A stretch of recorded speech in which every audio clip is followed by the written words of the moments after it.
ఆశ్రయపురముకు ఆధారం యేసే, ఈ సేవకు బలము సత్యవాక్కు.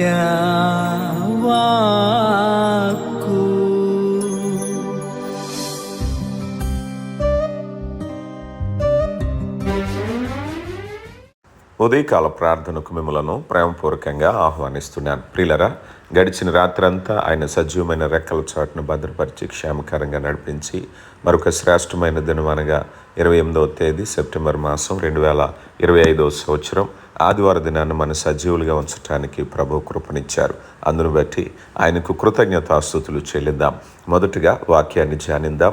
36వ సంకీర్తన 8వ చరణము. నీ మందిరము యొక్క సమృద్ధి వలన వారు సంతృప్తి నొందుచున్నారు, నీ ఆనంద ప్రవాహములోనిది వారికి త్రాగించుచున్నావు. ప్రియులరా, దావీదు రాసినటువంటి ఈ కీర్తనలో చరణంలో ఇశ్రాయేలు ప్రజలు వ్యవసాయము పంటలతో ముడిపడి ఉన్నటువంటి జీవితాలు కలిగిన కాలంలో ఈ కీర్తన రాశారు. కనుక దావీదు ఈ కీర్తన రాశారు అంటే మంచి పంట, ప్రజల మనుగడకు ఆనందము లేక కరువును అధిగమించేటటువంటి, భయాన్ని అధిగమించేటటువంటి మాటగా ఈ మాట చూడాలి. ఇక ముఖ్యంగా ఈ మాటలో ఉండే విషయం ఏమిటయా అన్నట్లయితే ఆనంద నది అన్నారు. దేవుని సన్నిధిలో సంతృప్తి గురించి మాట్లాడుతూ ఆ సంతృప్తి ఎలా ఉంటుందయ్యా అన్నట్లయితే, ఉదాహరణకి ఒక వ్యక్తికి దాహం తీరాలి అంటే ఒక గిన్నెడు చన్నీళ్ళు లేకపోతే ఒక బాటిల్ వాటర్తో సరిపోతూ ఉంటుంది.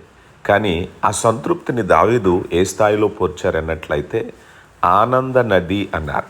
అంటే నది అనేది ఒక మనిషి అవసరం కంటే విస్తారమైనటువంటిది, ఒక మనిషి దప్పిక కంటే చాలా అధికమైనటువంటిది.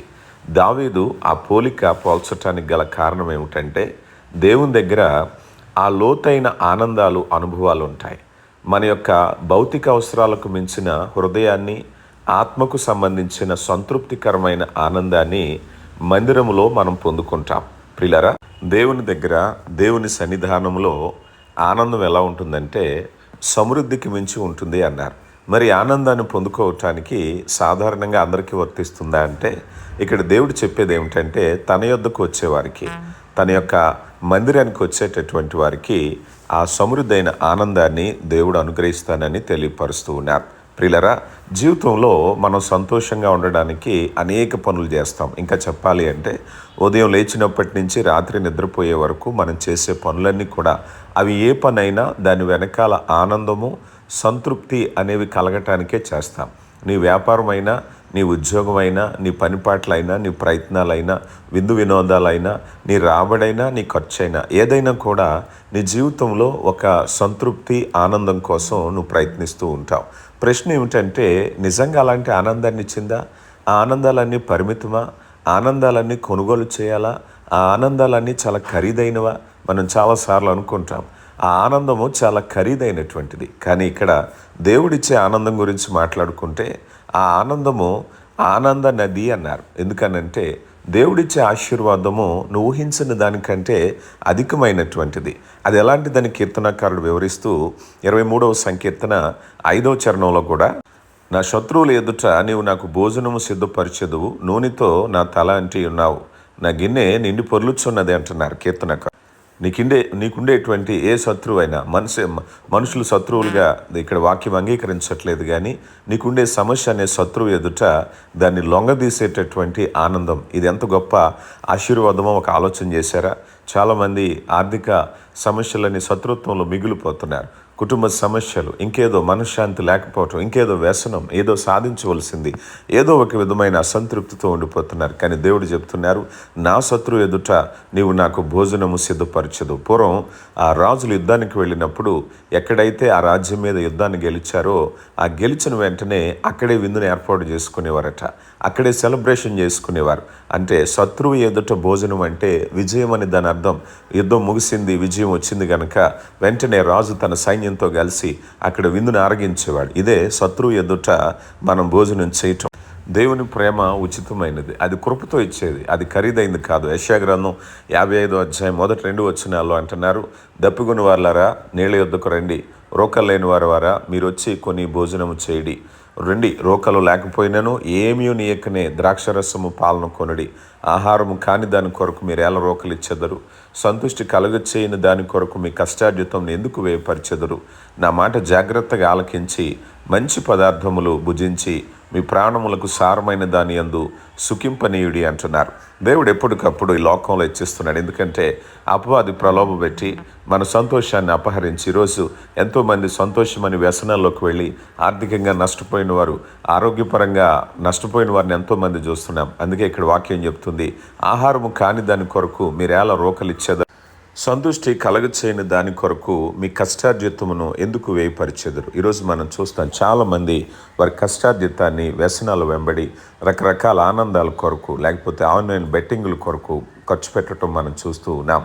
ఇవన్నీ కూడా సంతుష్టి కలగచేయనివన్నీ దేవుని వాక్యం చెప్తుంది. ఏదైనా సరే ఆనందాన్ని కొనుగోలు చేసే వరకు ఆ రేటు ఉన్నంత వరకే. ఆ తర్వాత నువ్వు ఆ ప్రెమిసెస్లో ఉండడానికి కూడా వాళ్ళు ఇష్టపడరు. ఏదైనా ఒకవేళ ఒక ఉద్యానవనానికి వెళ్ళావా, వెల చెల్లించడానికి మరేదైనా ప్రయత్నం చేసావా, ఏదైనా గ్యాంబ్లింగ్ డానికి వెళ్ళావా, అక్కడ కొంతసేపే నీ రుసుము అయిపోయిన వెంటనే అక్కడి నుంచి నేను బయటకు పంపించేస్తారు. ఎందుకని అన్నట్లయితే అది సంతృప్తినిచ్చేది కాదు. కానీ దేవుని వాక్యం చెప్తుంది, సంతృప్తిని ఇవ్వటం అనేది దేవునికి ఇష్టమైనటువంటి. నీ నిజమైనటువంటి ఆనందాన్ని దేవునిలో కనుగొనే ప్రయత్నం చేయి. దేవుని సన్నిధిలో కనుగో. ప్రియ దేవుని బిడ్డ, దేవుని సన్నిధిలో ఒక వారంలో నువ్వెంత సమయాన్ని గడుపుతున్నావు? లోకంలో ఆనందాలని, సంతోషాలని, రకరకాల సినిమాలు, షికార్లని చాలామంది వారి సమయాన్ని గంటల కొద్దీ వెళ్ళతీయటానికి దానికి మరలా ఖర్చుని చెల్లించి వెల చెల్లించి ప్రయత్నిస్తూ ఉంటారు. దేవుని వాక్యం చెప్తుంది, ఆహారము కాని దాని కొరకు ఎందుకు నీ కష్టార్జితాన్ని ఇస్తావు? దేవుని సన్నిధిలో నిజమైనటువంటి ఆనందం ఉంది. ప్రభువారు అంటున్నారు కదా, యోహాను సువార్త 4వ అధ్యాయము 14వ వచనంలో, నేనిచ్చు నీళ్లు త్రాగువాడు ఎప్పుడు కూడా దప్పిగొనడు, నేను వానికిచ్చు నీళ్లు నిత్యజీవమునకై వానిలో ఊరెడి నీటి బొగ్గగా ఉండనని ఆమెతో చెప్పాను. ప్రభువారు చెప్తున్నారు, అమ్మా నేను ఇచ్చేటటువంటి నీళ్లు ఇక మరలా దప్పికొని అంత సమృద్ధి ఉంటుంది అనే విషయాన్ని ప్రభు లేఖనాల్లో మనం చూస్తూ ఉన్నాం. కనుక ప్రియులారా, ఈరోజు లోకంలో భౌతిక సంపద, హోదా, క్షణికమైన సుఖాలు వెంబడి ప్రపంచంలో ఈ యొక్క స్థితిని మనం చూస్తూ ఉన్నాం. కానీ మన అవసరాలు తీర్చే దేవుణ్ణి మనం కనుగొనలేకపోతున్నాం. సంతోషమైన, అర్థవంతమైన జీవితాన్ని ప్రభు మనకు అనుగ్రహించటానికి ఆయన మనతో మాట్లాడుతూ ఉన్నారు. కనుక ప్రియులారా, దేవుని మనస్సు తండ్రి మనస్సు, ఆయన ఇవ్వటానికి ఇష్టమైనటువంటి మనస్సు, దేవుని యొక్క కృప. కనుక దేవుడిచ్చేటువంటి ఆశీర్వాదాలు, దేవుని ఇంట్లో సమృద్ధి అయినటువంటి విందుందని నీకు తెలుసా? దాని అర్థం ఏంటో తెలుసా? మీ సొంత జీవితాల్లో సమృద్ధిని మీరు ఎలా అనుభవిస్తున్నారు? సాధారణంగా ఎక్కడ సంతృప్తిని కోరుకుంటారు? ఈ వచనంలో దేవుడు దానిని మిమ్మల్ని ప్రోత్సహిస్తున్నారు. ఎందుకంటే ఆనంద నది యొక్క రూపాన్ని మీరు పొందుకోవాలి. యేసు ప్రభువారు మన జీవితాల్లో అది నెరవేర్చటానికి, అనుగ్రహించటానికి ఇష్టపడుతూ ఉన్నారు. ఒకవేళ లోకాశలు వెంబడి విసిగిపోయావా? ప్రభు నిన్ను ఆహ్వానిస్తున్నారు. ప్రభు ఆ సమృద్ధి అయిన ఆనందాన్ని ఇవ్వటానికి ఇష్టపడుతున్నారు. దేవుడు నిన్ను దీవించునుగాక. ప్రియులారా, ప్రార్థించుకుందాం. ప్రార్థన. శక్తివంతుడైన దేవ, ప్రేమ నమ్మకం కలిగిన మా కన్న తండ్రి, మీ ఘనమైన శ్రేష్టమైన నామానికి మహిమ చెల్లిస్తున్నామయ్యా. ఆశ్చర్యకరుడా, ప్రేమ కలిగిన తండ్రి, ఈ యొక్క 28వ తేదీ సెప్టెంబర్ మాసం 2025వ సంవత్సరం ఆదివారం దినాన్ని బట్టి మహిమ చెల్లిస్తున్నాం. ప్రేమ కలిగిన దేవ, ఈ దినంలో మేము సజీవులుగా ఉండడానికి కేవలం మీ కృప మాత్రమే కారణమై, కృప కలిగిన దేవ, గడిచిన రాత్రంతా మీ సజీవమైన రెక్కల చోటును మమ్మల్ని భద్రపరిచారు, మీ కృపనిచ్చారు. శక్తివంతుడా, ప్రేమ కలిగిన దేవ, మా ముందు ఉంచబడిన ఈ దినములో మీ నడిపింపును, మీ సహాయాన్ని మాకు అనుగ్రహించండి. తొట్టిల్లకుండా కాపాడే దేవా, లోకాశల వెంబడి పరిగెట్టక అయా అపవాది ప్రబలి, అయా అపవాది తంత్రములను ఎరగని వారు కాదయ్యా. నేత్రాస, శరీరాస, జీవపు డమ్మముతో మమ్మను ప్రలోభ పెట్టి మీ చిత్తానికి, మీ సహవాసానికి దూరం చేయటానికి ఎన్నో పన్నాగాలు పనుచుంటుండగా, అయా మేమైతే మీ వాక్యాన్ని ప్రేమించి మీ చిత్తంలో నడవటానికి కృప దయచేయండి అయ్యా. మాకు అనుగ్రహిస్తున్నటువంటి సమయాన్ని కేవలం మా సొంత ఆలోచనలు, సొంత కోరికలు నెరవేర్చుకోవటానికి కాకుండా అయ్యా ఇదిగో మీ చిత్తాన్ని జరిగించేవారుగా, మిమ్మల్ని సంతోషపెట్టే బిడ్డలుగా ఉండడానికి కృప దయచేయమని వేడుకుంటున్నాం. ఆది సంభూతుడా, ప్రేమ కలిగిన దేవా, ఈ సమయంలో మారు మనసు రక్షణ లేని హృదయాలను కదిలించండి అయా. నేడే రక్షణ దినమని మీరు ఇస్తున్నటువంటి కృపను, సమయాన్ని నిరర్ధకం చేయక మీ కృపను బట్టి బలపట్టకు సహాయము దయచేయమని వేడుకుంటున్నాం. ప్రేమ కలిగిన దేవా, ఆదరించండి, బలపరచండి, కృప చేతని మహోన్నతుడా, ఇదిగో నాయనా బిడ్డల యొక్క ప్రతి ఒక్క అవసరత కొరకు ప్రార్థిస్తున్నాం. ఆదివారం పునరుద్ధాన దినపు ఆరాధనలో మేమందరము పాల్గొనాలి అయా. మీ యొక్క సన్నిధానములో ఆనంద నది సమృద్ధిని గురించి మాకు సెలవిచ్చారు. ప్రతి ఒక్కరము కుటుంబాలతో నాయనా మా సంఘాల్లో అటు రీతైనటువంటి ఆనంద సమృద్ధిని పొందుకోవటానికి కృప దయచేస్తున్న దేవా, మీకే మహిమ చెల్లిస్తున్నాం అయ్యా. ఇదిగో నాయనా సన్నిధికి వెళ్ళటానికి ఉన్న అవరోధాలన్నీ తొలగించి బిడ్డలు మీ సన్నిధిలో అటు ఆనందాన్ని పొందుకోవటానికి కృప దయచేయమని వేడుకుంటున్నాం అయ్యా. మరి సమయంలో బిడ్డల కొరకు ప్రార్థిస్తున్నాం, కుటుంబాల కొరకు ప్రార్థిస్తున్నాం అయా. ఏ బిడ్డ జీవితంలో యొక్క అవసరం ఉందో అక్కరం జరిగిన దేవా కృప చేత నింపండి అయా. జీవనోపాధిలో భాగంగా బిడ్డల ప్రయాసను ఫలింపచేయండి. ఈ దినం ఉదయం లేచి నాయనా బిడ్డలు అనేక మందిని ఎదుర్కోబోతున్నారు, అనేక మందితో మాట్లాడబోతున్నారు. వారి నోటికి కాపు పెట్టండి అయ్యా. ఏ రీతిగా మాట్లాడాలో, ఏ రీతిగా చక్కని సమయోచితమైనటువంటి జ్ఞానంతో సమాధానం ఇవ్వటానికి కృప దయచేయండి. ప్రేమ కలిగిన దేవా మీ కృపను బట్టి బలపరచండి అయా. ముఖ్యంగా రాకపోకలో మీ కాపుదలను అనుగ్రహించండి, కుటుంబాలను దీవించండి. కుటుంబంలో ప్రతివారు రక్షణ పొందటానికి కృప దయచేయండి.